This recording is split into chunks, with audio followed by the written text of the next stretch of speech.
Ez miért nem szól jól, nem értem.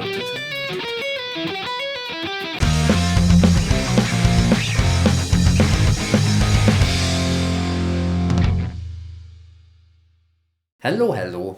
Szóval mindenkinek ismerős lehet az a tény, főleg aki játszik már egy ideje, hogy bizony a gyakorlás az nem egy ilyen egyenletes, konstans folyamat, kivétel persze az első pár évben, mert hát akkor mindenki nyomja, mint állat, ugye? Legalábbis jobb esetben. Viszont utána a jellemzőbb az, hogy ezek a periódusok folyamatosan váltakoznak. Vannak olyan időszakaink, amikor ebből lejjebb adunk, és jobban el vagyunk azokkal a dolgokkal, amiket már tudunk, vagy amik a kezünkben vannak, jobban el vagyunk a saját kis dolgainkkal, a saját kis szintünkön. Aztán viszont vannak olyan időszakok, amikor úgy érezzük, hogy szükségünk van egy kis friss vérre, fejlődésre, inspirációra, és hát ilyenkor jobban ki tudnak domborodni ezek a gyakorlós időszakok. Ez természetesen nálam is ugyanígy működik, ez folyamatosan változik, akár tudatosan, akár nem. Most éppen úgy éreztem, hogy szükségem van egy ilyen szakaszra, főleg olyan dolgok terén, amikkel egy kicsit kevesebbet foglalkozom, amiket mondjuk kevesebbet játszom, illetve hát tipikusan azokra a dolgokra szeretném még rámenni, amik valamiért nehezebben mennek. Hogy mik is pontosan ezek a dolgok? Hát igazából egy csomó minden, hiszen sajnos nincs arra időm, hogy egész nap ezekkel tudjak foglalkozni, úgyhogy tényleg egy csomó mindenben lehetne fejlődni. Most kedvem támadt egy kis fingerstyle gitározáshoz, jó lenne csiszolni ezt a technikát, úgyhogy gondoltam megnézek egy-két ilyen számot. Fingerstyle-at most nem a klasszikus ilyen újpengetős dolgokat értem, hanem ezt a hüvelyk újpengetős, váltóbasszusos, rektájmos stílust, aminek talán Tommy Emmanuel és Chet Atkins a két legismertebb figurája. Vagy például a fiatalabb generációból ott van mondjuk Joe Robinson, aki elképesztően jó gitáros. Amikor néhány hónap ezelőtt belefutottam, akkor teljesen elképettem, hogy mennyire otthonosan mozog bármilyen zenei, meg gitártechnikai stílusban, akár elektromos gitáron, akár akusztikuson. Úgyhogy tőle mindenképpen megtanulok most egy témát, legyen mondjuk a The Prize. És múltkor belefutottam egy Megadeth dalba, a Killing Road-ba, ami a Euthanasia lemezen van. Abban Marty Friedman nyom egy nagyon patent kis gitárszólót, és mivel tőle nagyon régen tanultam már bármit is, ezért ez lesz most a másik kiszemelt. Hát az a tervem, hogy ilyen heti 4-5-ször próbálok majd nekiülni és foglalkozni vele egy fél órát, órácskát, remélem, hogy összejön. És hát folyamatosan próbálom majd dokumentálni is a részleteket. A The Price-től azért egy kicsit tartok, az egy keményebb diónak ígérkezik, főleg olyan tempónál játszani, ahogy ő eljátsza. És hát jó lenne az éneket is ráilleszteni, bár elég béna hangom, de az most végül is mindegy. De már igazából annak örülni fogok, hogyha a gitár összejön, ha összejön. Hát a Marty Friedman-es szólóban szintén a tempó lesz kihívás, illetve a tisztaság. Úgyhogy vágjunk is bele, legyen ez az első nap. No, hát először is a leszedéssel kell indítanunk. A Megadeth téma ezbe van hangolva, viszont én szeretném inkább sima standard elhangolásba megtanulni. Szerencsére találtam fent ilyen verziót a YouTube-on, úgyhogy tök jó, nem kell elhangolgatni a gitárt.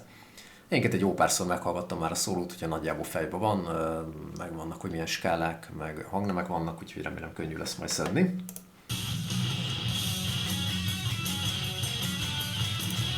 Kezd egy fizz-dur bontással.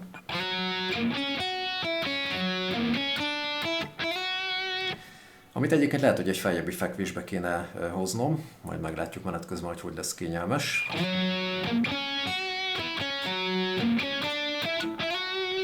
Csinálhatnám azt akár, hogy megnézzük egy live verziót, vagy valakit, aki eljátsza, de hát nem ez a cél, hanem az, hogy az a leszedés is, a hallásból való leszedés is ügyesedjen.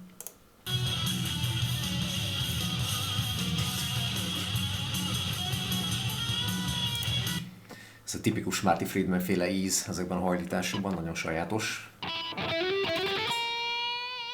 Aztán jön ez a jó kis arpeggiós őrület, amit nem tudom, hogy játszik. Kettesével vannak bontva, valószínűleg nem tapping, és szerintem nem is ilyen arpeggiós, mert úgyhogy ez valószínűleg egy jó kis nyújtató újrend lesz. Itt is végig egyébként fizz-durt használ.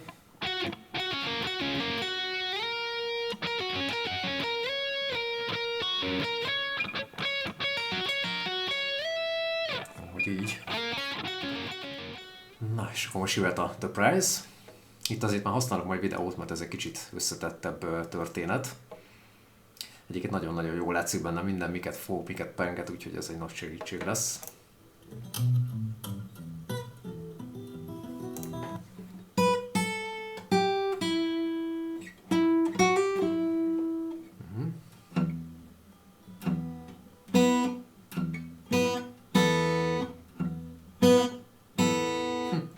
Ez kurva nem így szól.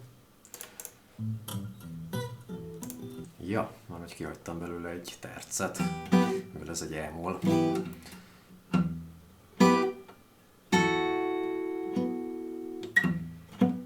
Így folyton nyomja ezt a basszusváltós témát, ezt kellene megtartani.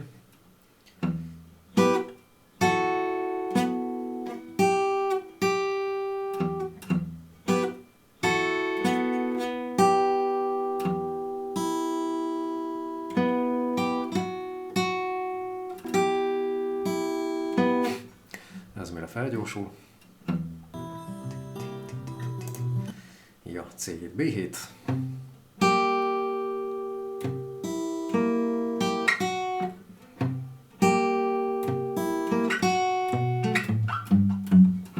Jó, azt hiszem akkor megvan végig az intro. Micsoda haladás.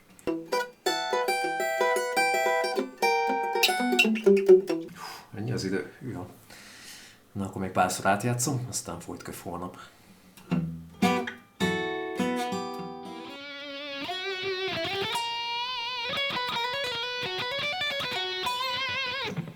Hello, hello! Második nap, éppen próbálom összerakni a szólónak az egyes részeit, és az ilyen kényesebb elemeken külön dolgozni, meg tisztítani őket.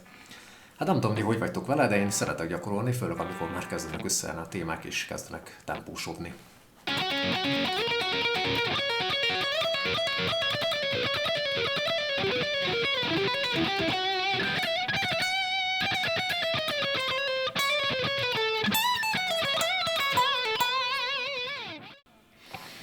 Ja. Hát ezen kellene még csiszolni.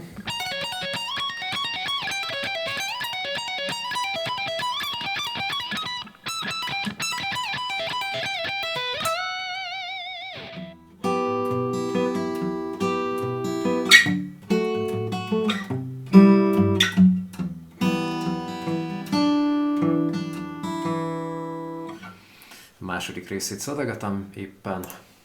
Can't imagine why.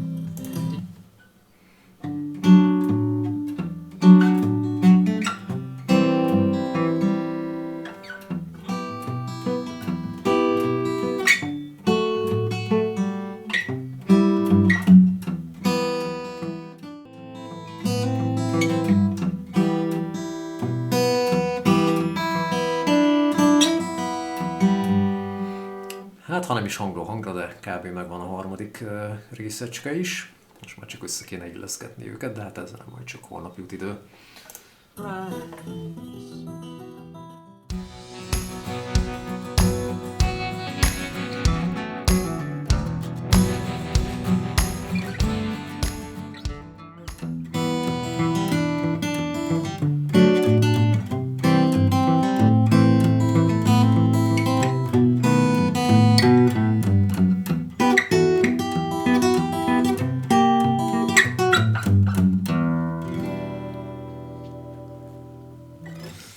Hát ez most már nagyjából kezd összeállni így középtempón, ma csak ezzel tudtam foglalkozni, a másikra már nem jut időm. Este azért még próbálok ennek egy kicsit nekiülni, és valamennyire még gyorsítani a tempón. Na, rápihentem egy tapot erre a Marty Friedman szólóra, úgyhogy most megpróbálom följátszani egy metronomos segítséggel, és meglátjuk, hogy sül el.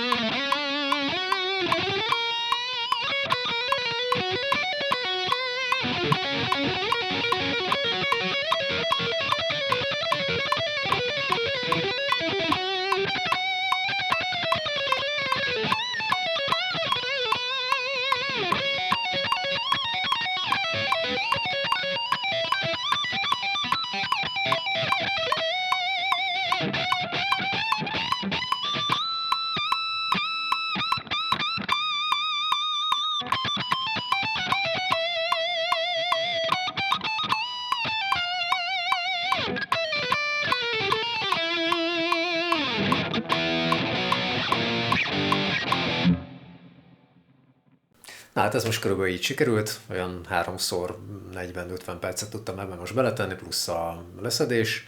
Lehetne rajta még egy kicsit gyorsítani, egy kicsit tisztítani itt-ott. Hát nem tudom, ez általában vagy megtörténik, vagy nem. Gondolom attól függ, hogy éppen a lustaság vagy a szorgalom az erősebb fél. Hát mérkőzzenek meg most is ők, aztán majd meglátjuk. Egyébként mostanában nem sok szólót szoktam így magamtól megtanulni, csak hogyha így a tanítás miatt valamit kérnek, akkor azt igen, de egyébként ritkán tanulok mostanában már szólókat. Ez most éppen megtetszett, és úgy jó kis gyakorlat volt. Úgyhogy hát alapozzunk.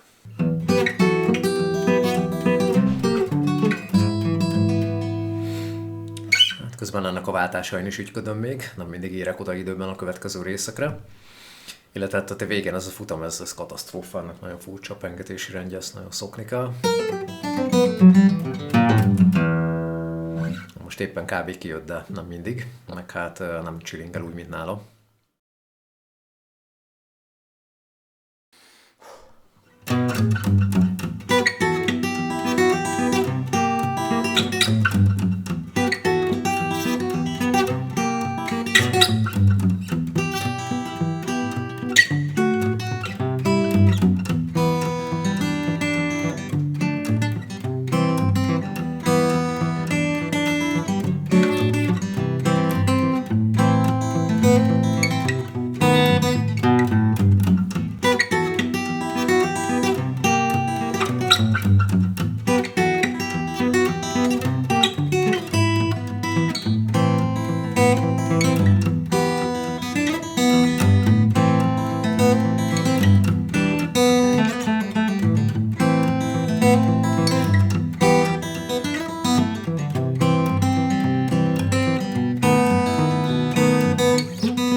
Na jó, hát ez azért nem volt 100%-os, sem tempóban, sem kivitelezésben, de azért már közelített valamelyest. És hát ennek is örülök, hogy pár nap alatt legalább ennyit ki tudtam hozni belőle. A következő napokban azért még adok neki egy kis időt, hogy egy kicsit beérjen, meg így magabiztosabb legyen. És aztán megpróbálom esetleg rátolni az éneket még, meglátjuk. Hogyha sikerül valami értelmeset kihozni belőle, akkor hamarosan feltöltöm majd.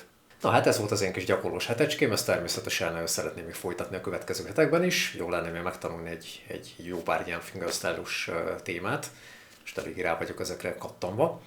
Illetve talán belefér még egy-két szóló és néhány jó pofa leak is, illetve természetesen az improvizálást is jó lenne még erőltetni és gyakorolni különféle koncepciók alapján. Bár ezt a heti szólókkal most úgyis megteszem, tedd meg te is. Illetve érdekelne, hogy neked melyik volt a legutolsó téma, amit megtanultál, és hogy ment, mik a tapasztalataid vele, mik okoztak nehézséget. Köszönöm, hogy velem tartottál ebben a részben. A jövő alkalommal most már tényleg jön a beígért hallásfejlesztős rész. Addig is legjobbakat. Cső!